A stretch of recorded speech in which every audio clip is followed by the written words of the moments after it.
Hey, this is a video response to itsblitzz's contest on her personal channel. Today I'm going to talk about what inspires me. Sometimes I'll get an idea in my head and I'll start building off of it, and a lot of the times it turns out completely differently from what I imagined, and even better than I imagined.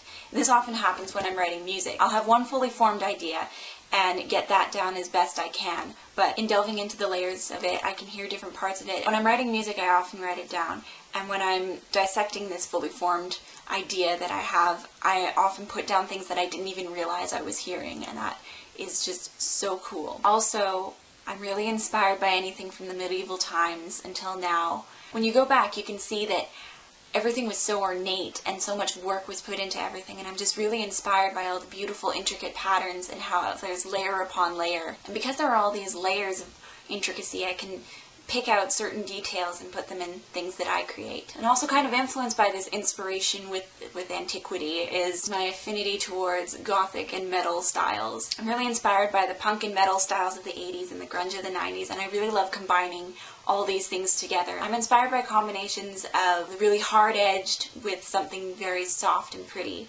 or something old with something new, or something very earthy and raw with something very detailed and pretty. I'm also really inspired by those really rich colors that you see in the costumes on those period dramas. They're just so gorgeous. They have so much life to them. Another big source of inspiration for me is just other people, like talking to my friends. We'll have a conversation, and like one detail of that conversation can spring forth like this huge crazy idea. Like one of my ideas for a short film that I'm trying to do in August came from just a conversation I was having while walking home with my friends. It's so great how inspiration can just hit you at any moment. I love it. Also, I get inspired by other people's ideas. I modeled this t-shirt after the one you did with the Hello Kitty t-shirt with the triangle sleeves and the square neckline.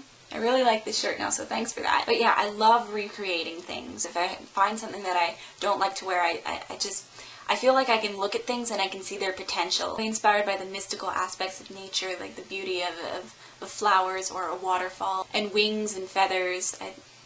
I'm inspired by that notion of flight and the airiness of nature. What inspires me most of all is a sense of the human spirit being manifested in an object. If you've ever read The Amber Spyglass, what the Amber Spyglass can see is this human energy that's been put into creating all these things. Ever since reading that, I've really taken it to heart. It's a beautiful sentiment, and that's what really keeps me going. The sense that whenever I create something, I feel like I'm contributing this beautiful, good energy to the world, and that's really inspiring.